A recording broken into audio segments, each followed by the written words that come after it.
1. You will hear two students talking about university clubs and societies.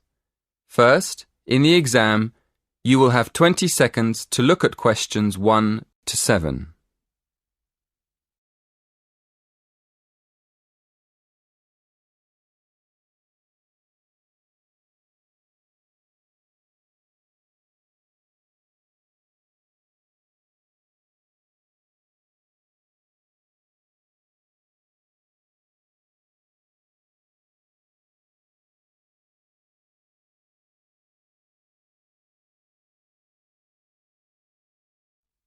Listen carefully and answer questions 1 to 7. Hello, are you the person to ask about joining a club? Yes, I am. What would you like to know? Well, I'm interested in several things, but I'd like to know more about the different clubs and how much they cost. I'm looking for a small club that's not too expensive. OK. Have a look at this table. You can see the names of the clubs, the fees, and the number of members. I'm afraid they aren't in any order. If you look at the top of the list, the first club is table tennis. That's one of our new clubs. Oh, right. So the table tennis club costs £20. That's quite expensive. Yes, it is a bit expensive. The cross-country cycling club is cheaper, though. Membership fees are only £15, but on the other hand, it's got 100 members. The film and drama club costs a lot, doesn't it? Yes, £50 is a lot, and that's probably why it only has 12 members. Is there any other club you think looks interesting? Look at the next one, street dance. Have you ever done any street dance? No, I haven't really. It's the cheapest. It only costs £5. OK. Shall we start with your interests? What do you like doing best? Well, I like photography. I've got a professional camera, so I take it quite seriously. But I can't really imagine belonging to a club to take photographs. I usually go on long walks on my own and take photos. So I like photography, but I wouldn't want to join a club to do it. OK. So what else do you like doing? Running? Oh no, not running. I like walking, but I hate running. I'm afraid the running club isn't for me, or the cycling club. And film and drama? No, it's far too expensive.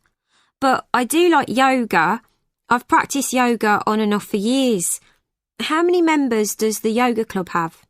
It's always a small group.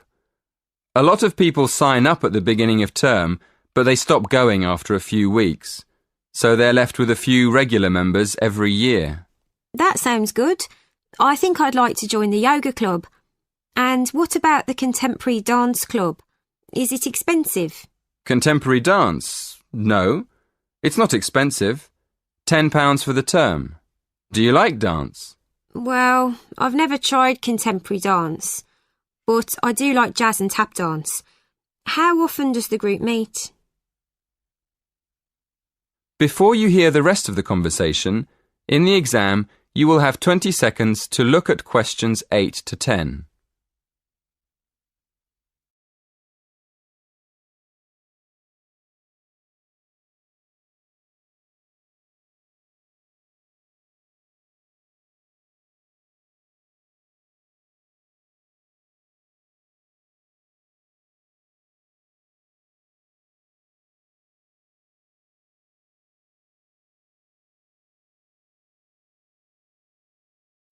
Listen and answer questions 8 to 10.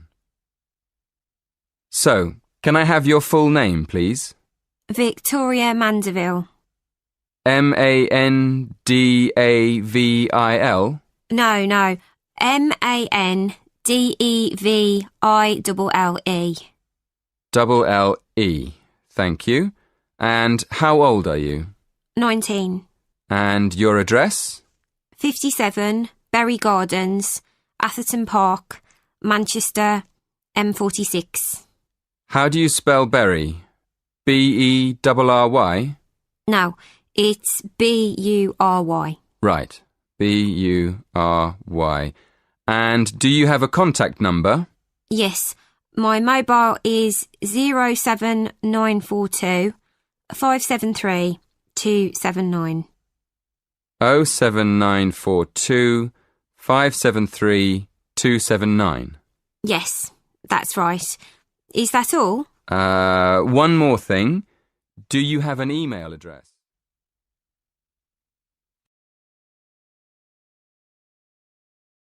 That is the end of part 1.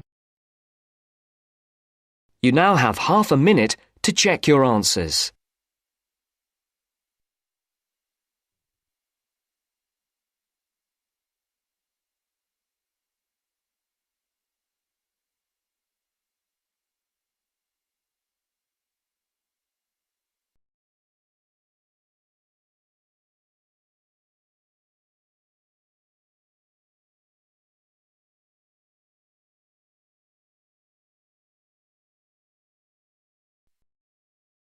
Now turns to part 2.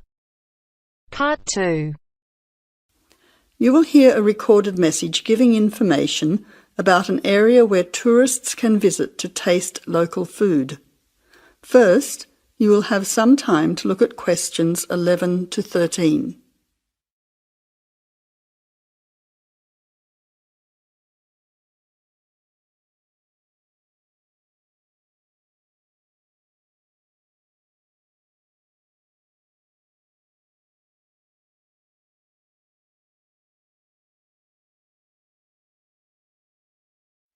Now listen carefully to the first part of the message and answer questions 11 to 13. Welcome to the tourist information line for the Valley Food Trail. Here you will find many local food products for you to sample and buy. It is possible for you to spend as much or as little time as you want, but I suggest that you allow a full day for touring this area. Of course, there are many half-day tours available for those of you short on time. Now, it's quite a large area and stretches from Brookville to Ford Hill. For those of you unfamiliar with the area, that means that it is 10 kilometres to 35 kilometres from the city centre, or by car 15 minutes to the closest point, continuing to 55 minutes at its furthest point from the CBD. Of course, apart from food, there are many other places of interest in this area, including cafes and restaurants and galleries and studios. But I wouldn't recommend you go here to see parks and gardens. The other information lines will give you specific information related to these particular attractions. Before the final part of the message, you now have 20 seconds to look at questions 14 to 20.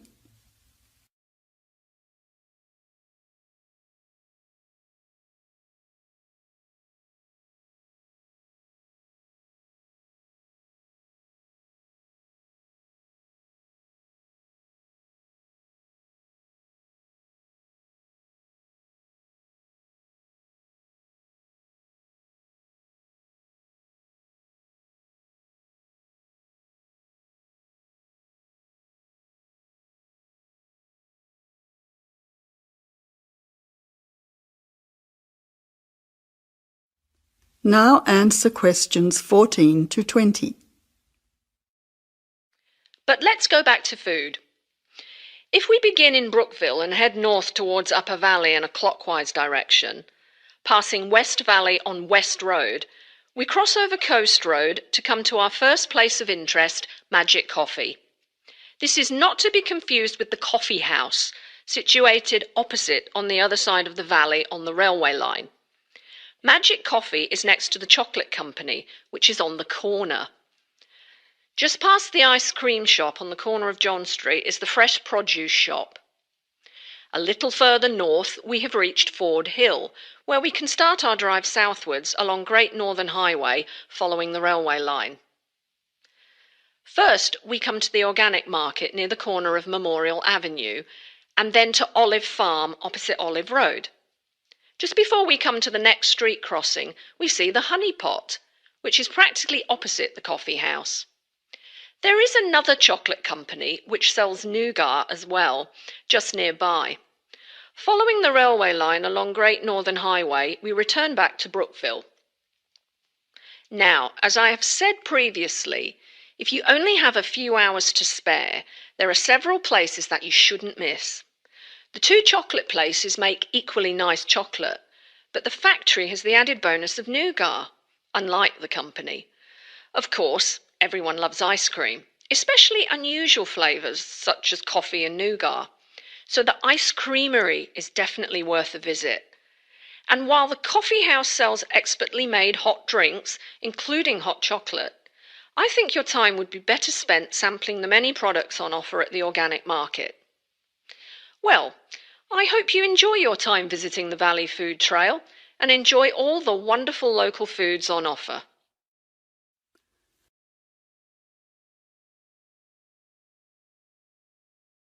That is the end of part 2.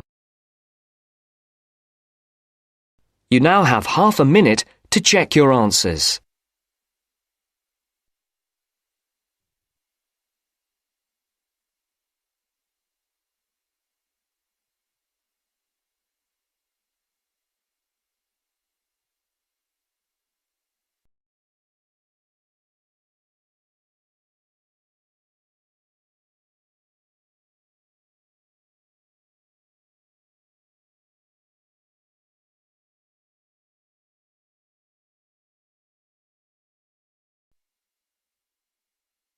Now turns to part 3.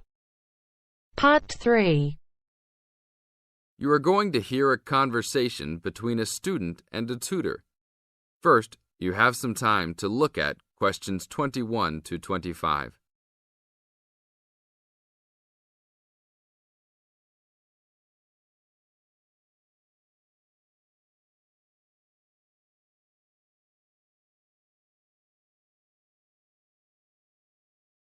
Now listen to the tape and answer questions 21 to 25.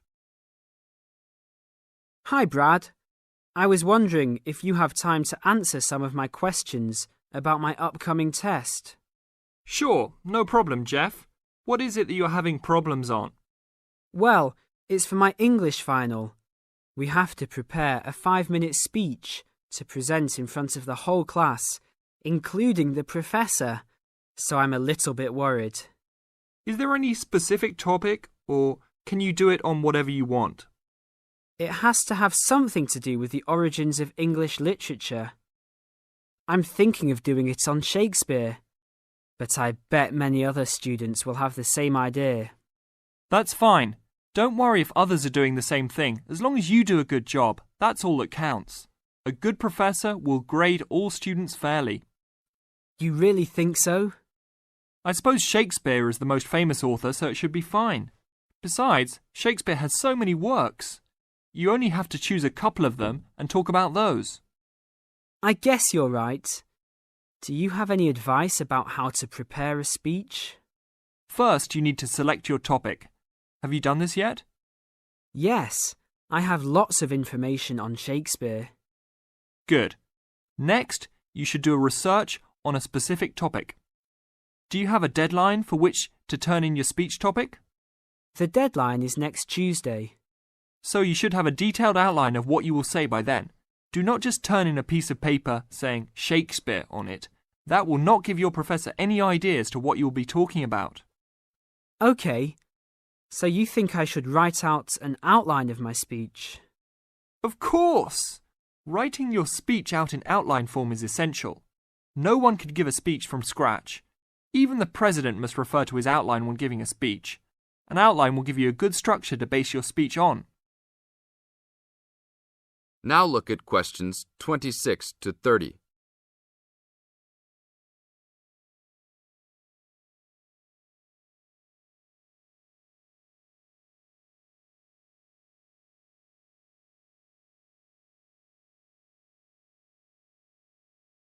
Now listen to the tape and answer questions 26 to 30. That's true. I was thinking that I would do an outline last, after I figured everything out. But I think your idea is better. What should I do after I have an outline prepared? You should then write the speech out, word for word, what you're going to say. This is so you'll have a firm idea of what you will say. It doesn't mean that the speech you will give will be exactly the same, but at least you have a fairly good idea what the final product will be. At this point, I can read it over for you if you want. Really? That would be great. I would appreciate that so much. No problem. Once you write it out, the next step is to practice giving the speech. At first, you can do it in front of the mirror, so you can see your expressions in your presentation. After that, you should practice giving your speech to some friends. I can listen to it for you too. That's a great idea. I really owe you a big favour then. Sure, you can do my Latin homework for me. Just kidding. Seriously, don't worry about it. I can help you with anything you need. So when is the speech due? Well, the speech topic is due next Tuesday.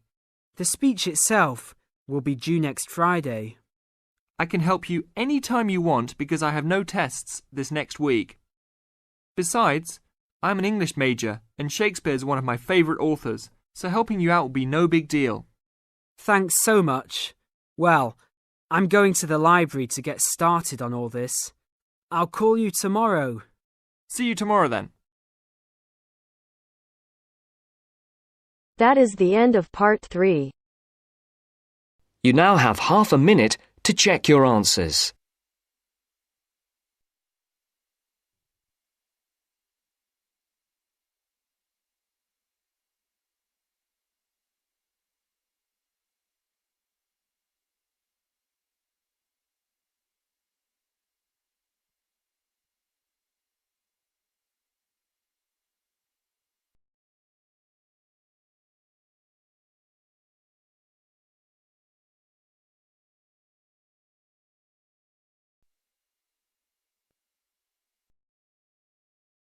Now turns to part 4. Part 4. You will hear part of a lecture on the current and future use of mobile phones. You now have 30 seconds to read questions 31 to 35.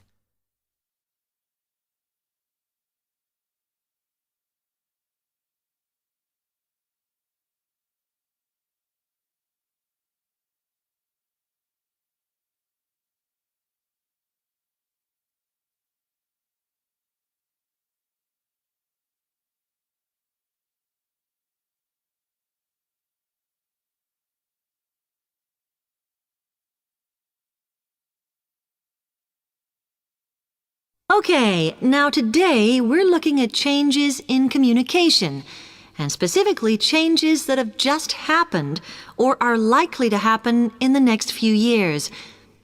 Key to this is the mobile phone, which is increasingly being seen as an all-purpose system rather than just a phone.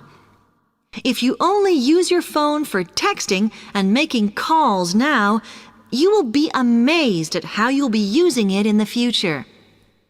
The technology has been developed for a range of other uses. For example, phones could be used so that if you are meeting someone and they get lost, you could send them a map of your location to help them.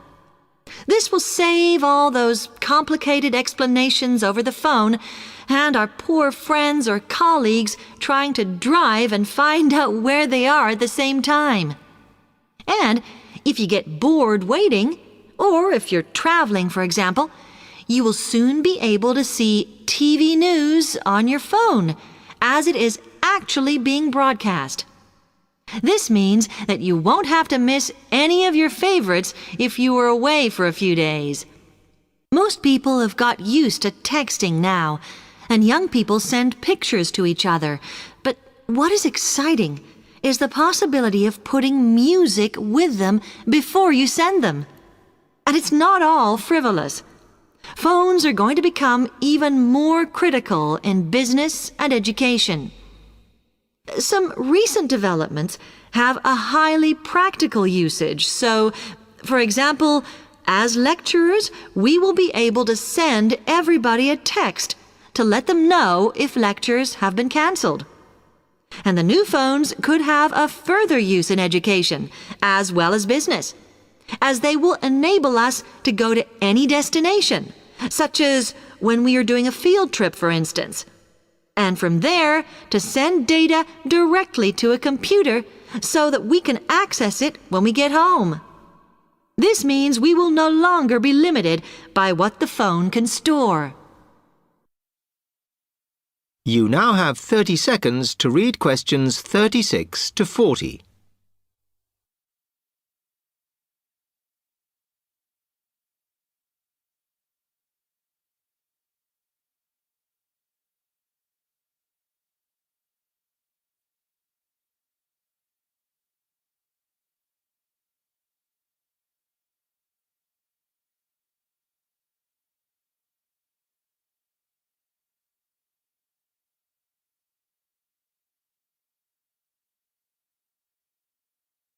And it's interesting to look at the different ways that men and women use phones now, as that does affect how the technology will develop.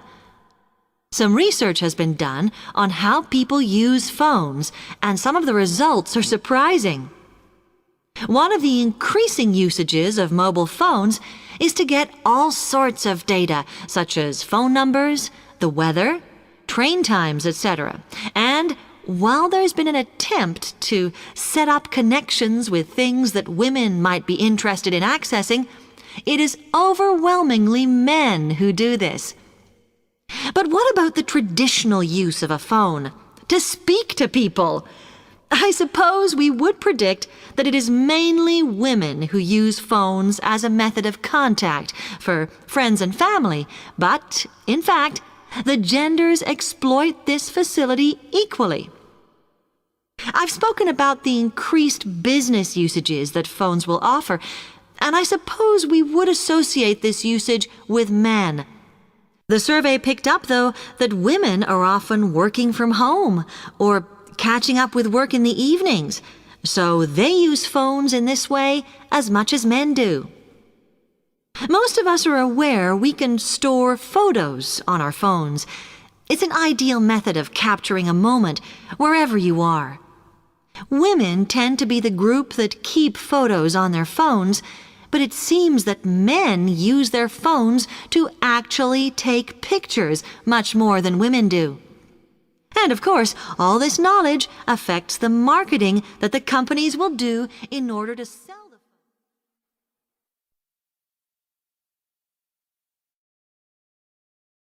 That is the end of part 4.